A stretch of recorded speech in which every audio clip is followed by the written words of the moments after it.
Houston Dynamo, Portland Timbers, Sporting Kansas, Los Angeles Galaxy, Pitch Pass, Toronto FC, Real Salt Lake, Chicago Fire,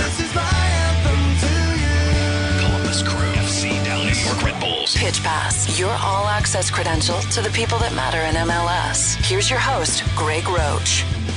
PitchPass.com. Just throwing that website right out there. Bam! Go there. Check out what's going on. Not only do we do podcasts now, we also have blog posts and things. The latest one is from our good friend Sebastian Salazar at Comcast Sportsnet Houston, who covers the Dynamo. Very, very interesting post he has up there at pitchpass.com. But yes, we also do podcasts as well. That's what you're listening to. We're recording this on Tuesday, and this is the bombshell day in U.S. men's national team news, because this was the day that Brian Strauss's article on sportingnews.com dropped about Jurgen Klinsmann and everything going on supposedly behind the scenes. We're going to have Chris Pontius on a little bit later to talk about DC United and his national team hopes.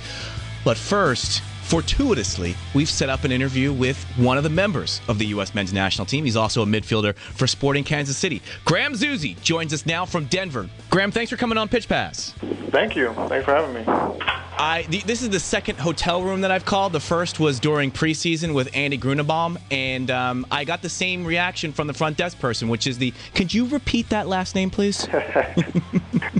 It's only 4 little letters, but I guess it trips people up. Yeah, I've gotten quite a few different pronunciations of that one. Congratulations on your national team call-up. Thank you very much. Are we still at the point, is it like a birthday situation where now you just have to walk around saying thank you, thank you, thank you? Is it one of those things when you get called up? Are you overly congratulated for that? Yeah, you certainly get the congratulations, but I'm still pretty thrilled to be called up every time. It's not it never gets old kind of thing for me. So each time I get called in, it's pretty exciting. So it is like a birthday situation where yes, you do have to say thank you a lot, but it's still at the end of the day is your birthday, and that's fun. Correct. So when I was looking up, I obviously you start with your research and you start with the Google, and the first picture that comes up is the shaved head, Graham Zusi. Yeah, it's strange because it's been a while now, hasn't it? I've had I only had the shaved head for about 4 years of my life, and all the other times I had the locks going. So it's kind of strange that the first one to pick to show up is the shaved head one. So let's talk nuts and bolts. How is the preparations coming for the next qualifier versus Costa Rica? It's going well. We've gotten a few training sessions on the field now, and it's really good to have all the guys in now and get several sessions under our belts before this qualifier. Do you guys, and I know the answer is yes, but how much pressure are you guys feeling with these pivotal matches coming up, especially against Costa Rica? Well, we certainly know the importance of the matches, and I don't think anything's changed from where we were in the beginning. So we've lost our first match, but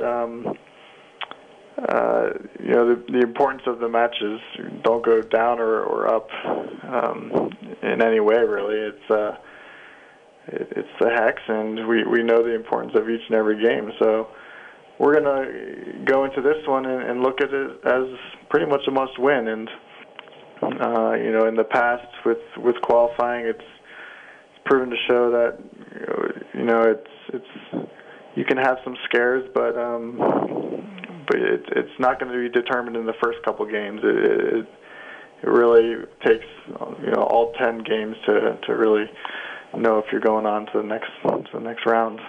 Nothing you can do about the injuries, but there is, I guess, the leadership void as well. Without Bocanegra, who wasn't called in, without Timmy Howard, without Landon, who continues to be out. Who are you looking towards to say, okay, if this game needs to be taken by the horns, either vocally or with their play on the field, this is the person I'm going to be looking to to follow into battle, so to speak? Yeah, well, there's still a number of guys who have big game experience on the team, and you mentioned some of those guys who are out, but there's also guys who are here now. Guzan has had some some big games under his belt. Michael Bradley in the middle for us is going to be a guy who I know will take that leadership role on head on, and it can really be a number of guys, and hopefully we do it as a team and not just one or two people. Do you feel you're in a situation yet where you can become more of a vocal leader, or do you need a few more caps under your belt? Yeah, I think I need to be more of a vocal leader. It's something that Jurgen definitely stresses upon, and he wants us to take that back to our clubs and be more of that leader, and vice versa. That'll translate to us being able to do it at this level as well. Did you read the article today, Graham? I did. How much are we talking about it around the old locker room? Without getting into specifics, but sure. are we discussing it? We just had lunch, and I think I read it just after lunch, so I haven't really been around many of the guys to hear about it much. So I don't know. We haven't discussed it yet. Nope. But to answer your question. I'm going to put a ... on the end of that and say, but much like high school girls, we will gather up later on in our hotel rooms and gossip about it. Maybe. I mean, to be honest, I don't look too much into those kind of things, and it doesn't bother me much. That's his job, and certainly got a reaction out of the Twitter world, I guess you could say. Was it as explosive to say you or people that you have talked to as it was to the media and the people on Twitter? No, I don't think so at all. Because you don't buy too much into the article, or because there wasn't a lot of bombshells that you saw in there? Probably a little bit of both, to be honest. It's for one, I personally, I don't look to what the media says with any, to say this nice, with any clout, really. I just, it's their job, and they're not inside the locker room, like you said. It's from the outside looking in, and probably 99% of those people don't know what it takes on a daily basis, and I think it's kind of easy to write from a perspective of the outside looking in. But you are one of the younger guys, one of the newer guys. You only played under Jurgen Klinsmann, so in essence, probably you aren't the best person to comment on, it wasn't like this before. You can't really get into that because there was no before for you. Correct, yeah. I mean, I can't give you a before or after reference at all because this is all I know. But I will ask you: do you understand Klinsmann's tactics in the matches that you've been involved in? Like, have they been clear to you? And do you know, walking out on the pitch for matches with the national team, what your directive is for that day? Yes, yeah, I absolutely do. 100%, no question about it. Last thing on this, did you go to the hockey game last night? I did, yeah. How was? It was a lot of fun. To be able to sit ringside right in front of the glass, and that was an experience or something I've never experienced before, and just a lot of fun. It's a lot different than seeing it on TV, and just a really fun atmosphere. That's weird, Graham, because the pictures that some of the guys sent out, it looked like you guys were up in nosebleeds. So did you guys go up into cheap seats and go, all right, let's make sure everybody thinks we're up here? Now that the picture's taken, let's go ringside. Well, actually, the Avs were nice enough to give us a couple suites up there. So okay, so some people were rolling up in the suites, and some people were like, I got to get in the action. Correct. And you were an action guy. Yeah, it's something that I think you should experience at a hockey game if you get a chance to, and I never had, so I figured I'd go down there and check it out. So were the Germans there, Graham? They were. They were there. course. So what about the clique where we don't hang out and we don't talk to each other and they keep their distance and you keep yours? You're all hanging out at a hockey game together? That's my question. That's what I want to know as well. Let's talk a little about Sporting Kansas City. Not the start that you guys wanted to get off to. 1-1-1. You're playing well, and I don't know if you take any solace in the fact of you're the player who is on the most MLS fantasy squads at this point in the season. So congratulations for that, Graham. Oh, thank you. I'm not sure what I can do with that. You appear on 39% of the rosters, beating out Robbie Keane, who comes in second. So you're actually more valuable than Robbie Keane, some would say. In the fantasy world, that is. People have made a lot about the difference between Sporting this year and last year, and the thing that the two things that they have pointed out have been obviously the players that are not with you right now, Kamara and Espinoza being the two most obvious, but also the high press system versus the possession game that you guys are supposedly playing this year. Is that really the case? Are you guys really making concerted efforts to play a different way this year? Well, I think we have to. Like you said, we have a different personnel than we did last year, and where people like Kai Kamara are serious aerial threats and just physical specimen kind of guys. I think we kind of lack that this year, and the possession-oriented play that you've seen so far this year, it has been necessary, and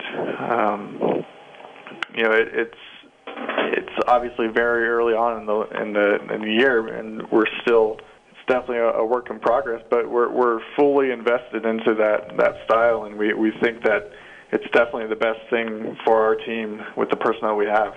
Did Peter have to come and say to the guys, we're going to play a little bit differently this year because of our personnel? Or is that something that you knew when things started to happen and Roger went to England and Kai went to England, and you thought to yourself, oh, okay, well, we've got Benny now. We're going to have to play a little bit different way, and I got to get myself ready for that? Yeah, I think it was something that's fairly obvious. Obviously, I think you need to reinforce that a little bit when you're in the locker room, but like you said, once that personnel started changing, the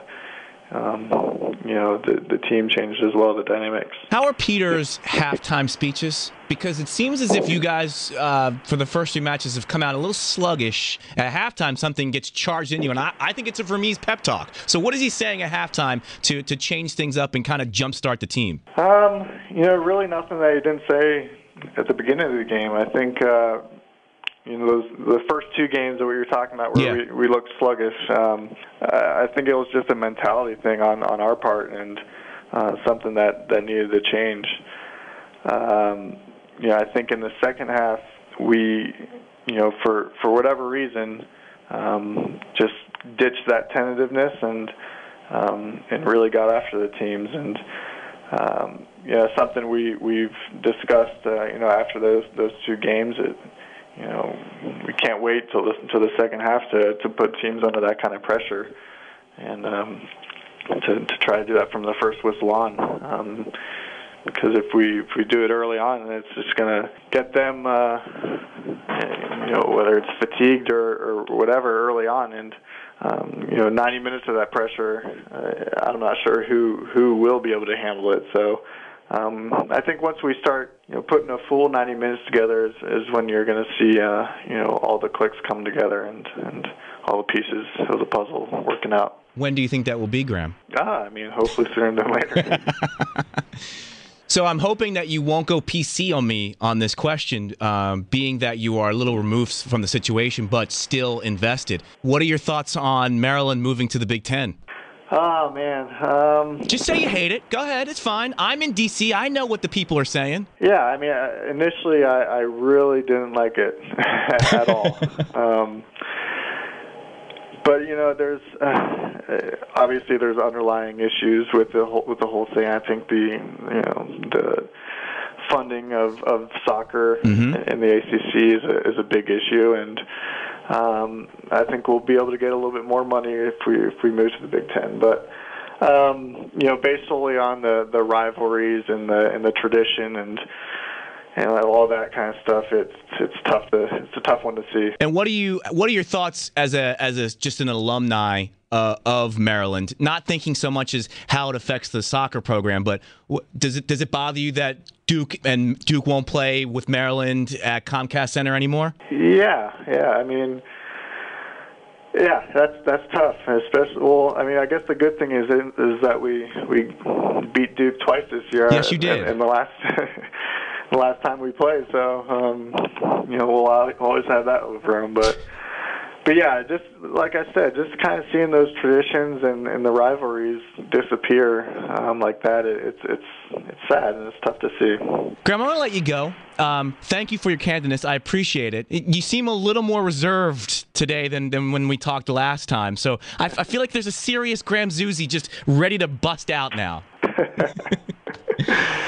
Oh, man. Good luck versus Costa Rica, my friend, and thank you for taking some time. I appreciate it. Thank you very much. Thanks for having me.